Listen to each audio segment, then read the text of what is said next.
Continuing on, we're going to begin with slide number 20. Let's talk about fiscal policy. All right.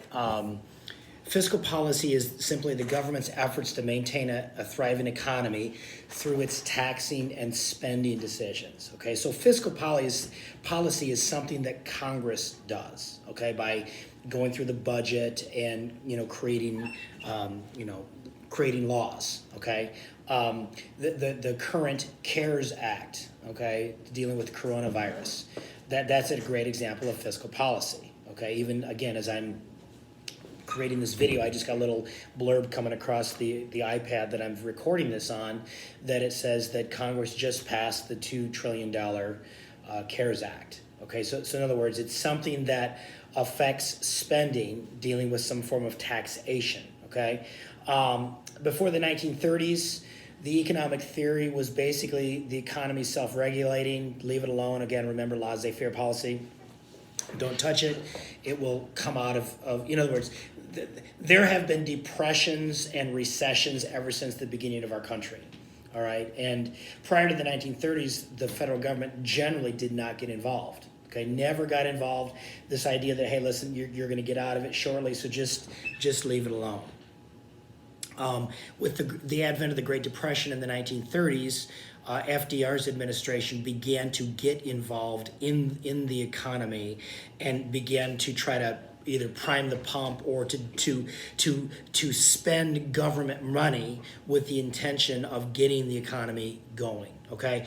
The current CARES Act and the fact that individuals making a certain amount of money are going to get a check for $1,200 in the next couple of months or something like that. That's an example of the government stepping in and intervening in a downturn of the economy. Okay, and so there's different ways to address this. Okay, the first is again within fiscal policy. There's what's called demand side policy.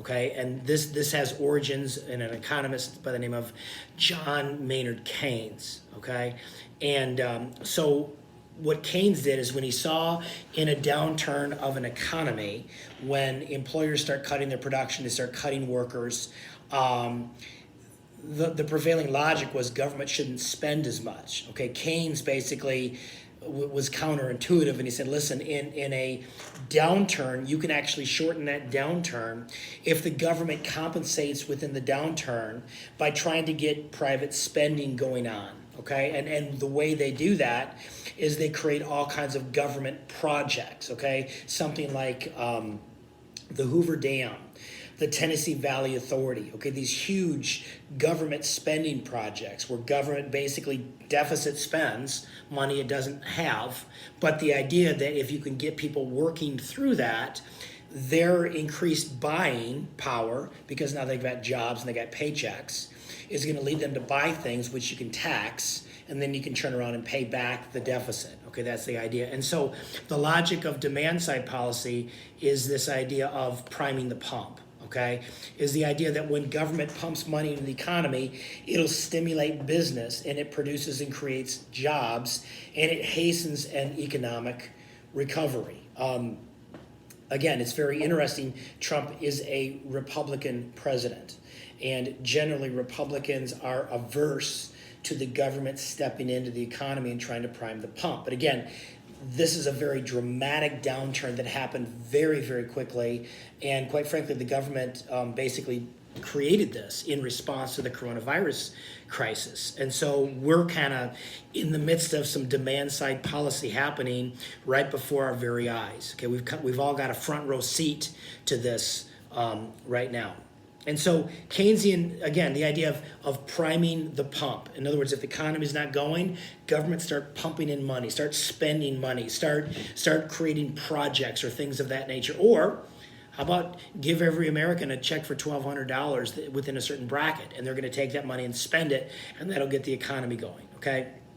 And so Keynesian theory holds that the level of government's response is commensurate with the downturn. In other words, if it's a small downturn, government shouldn't get involved a whole lot. But if it's a major downturn, something akin to the Great Depression or something like what we're dealing with right now, the argument is that there should be massive spending, okay? And so, this line of reasoning was responsible for the $787 billion American Recovery and Reinvestment Act in 2009 under President Obama. This is also the line of reasoning behind what is currently going on with this CARES Act, okay? If you go to the next slide, what slide number would that be? Because I made this bigger. Slide number 23. The problem with this is the government is spending money it doesn't have. It's literally going into debt, okay? It creates a budget deficit, okay, where government is spending more in a year than it's going to get back in tax and other revenues, okay? And so this shortfall increases the national debt, okay, which the government owes to its creditors. And then the government pays interest on the debt, which consumes money that would go into taxpayers' pockets. Okay, the current debt, I have it on your slide. It's 19.9 trillion. I think it's like 21 trillion now. This was several years ago.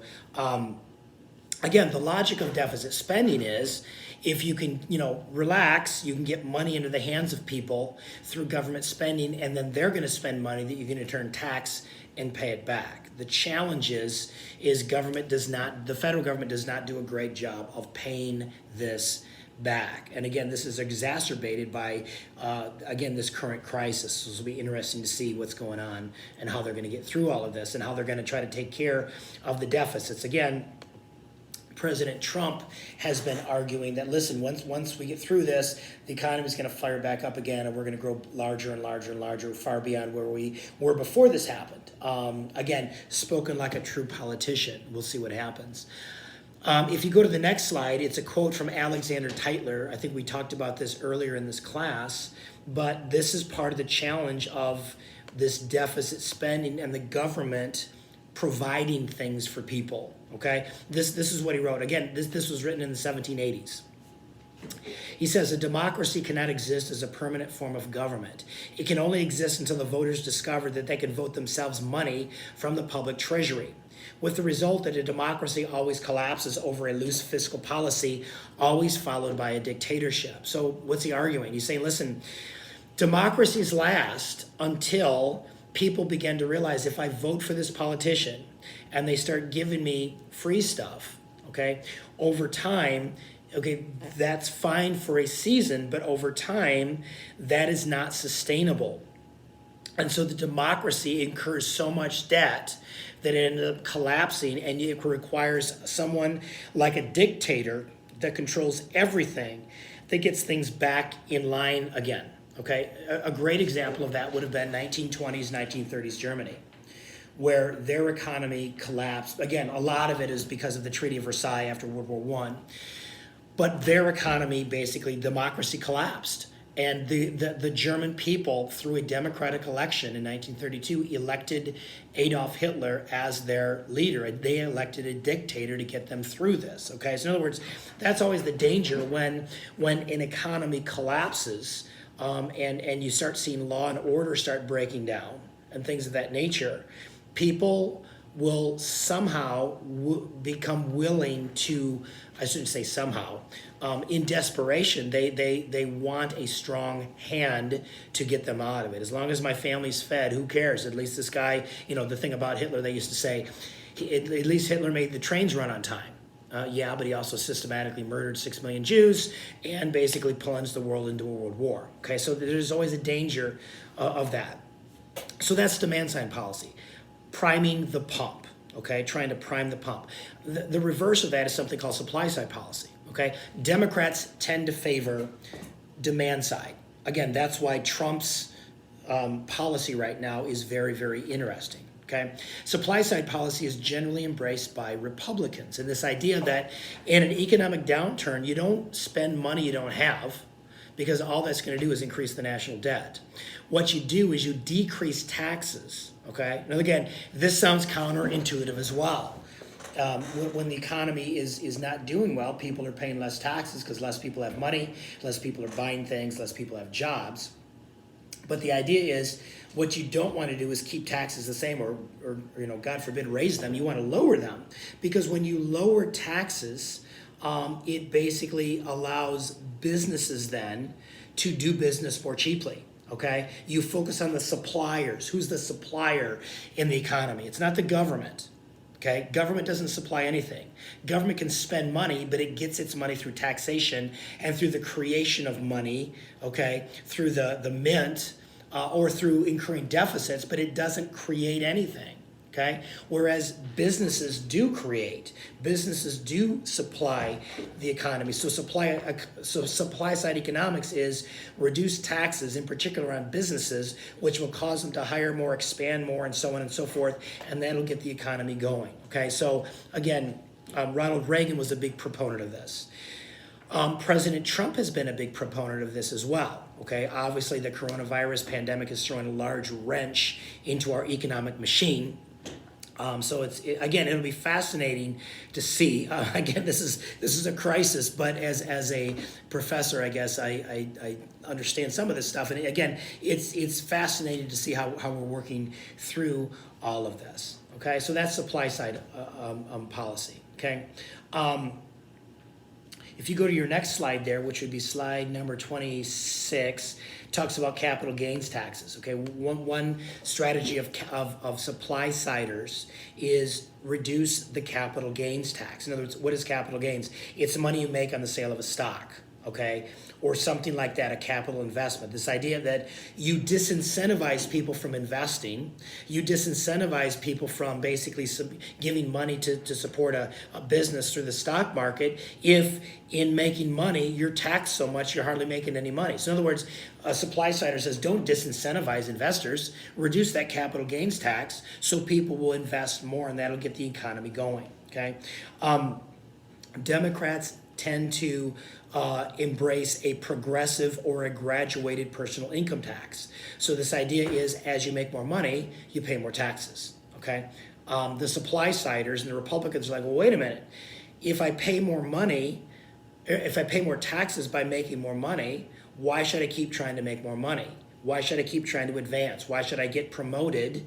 Why should I try to be more industrious? If in becoming more industrious or more promotable, I make more money, but I actually, because of the new tax bracket I'm in, I actually make less money than I did before. Okay, so those are the two arguments, okay? So I'm going to stop right there.